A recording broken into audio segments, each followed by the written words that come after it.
Muwala Tautua ay isa sa mga bihirang malalakas na big man sa PBA na may kombinasyon ng lakas, mobility at scoring touch sa ilalim.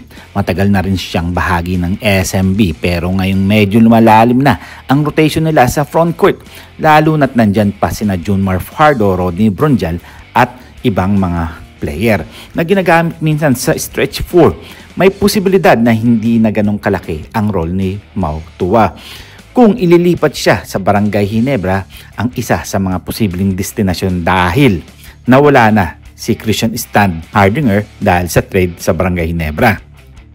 Wala ring natural na backup center para kay Japet Aguilar na hindi na rin bumabata.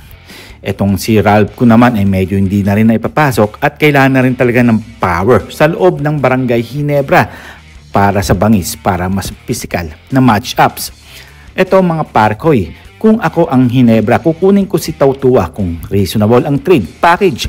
Pwedeng i-alok si Jeremiah Gray kung okay lang isugal ang potential o isang combination ng bench, wing at future pick. Tautua fits kung team cone system well dahil marunong siyang magbasa ng triangle offense. Hindi siya stat hunter, kayang mag-adjust sa role player. May kakayahang umiscore at dumepensa sa parehong 4 at 5 spot. Pero kung mataas ang asking price ng SMB, halimbawa starter plus pick, baka hindi ito ituloy ng Ginebra. Kailangan ng smart trade, hindi panic trade. Pag-usapan naman natin itong si Mikey Williams. May mga lumalabas ng balita na may 2.8 million daw na gustong ibigay ng Converge. Totoo ba?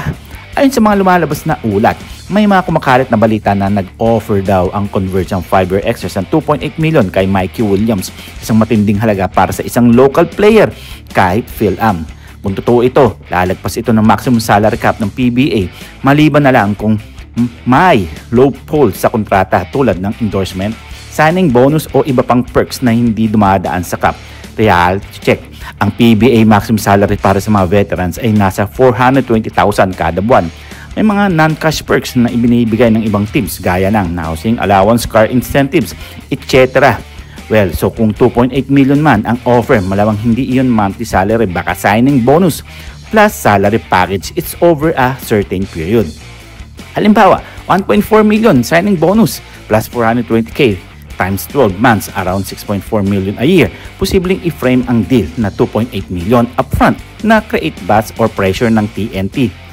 Ito mga parkoy, sariling analysis ko, hindi ako magugulat kung ginagamit lang ito ng kampo ni Mikey para i-leverage ang negosasyon sa TNT. Maaari pakita ng ibang team sa may demand pa siya, pressure in ang TNT na tapatan o hikitan ng offer, o kaya ay gusto na talagang lumipat ni Mikey at isang paraan para makalabas. Pero huwag natin kalimutan na may kontrata si Mikey sa TNT. Pero ayos na rin yon na naibigay na rin ng TNT katropa sa ibang koponan. Etong si Mikey Williams katulad na Converge. Well, kung pag-uusapan natin si Tautua, is a good fit kung swak sa budget at trade piece. Pwede siyang tulungan ng bumalik sa finals form ang Ginebra lalo na't kut sila sa big man. Huwag lang mag-overpay dahil hindi siya franchise player type.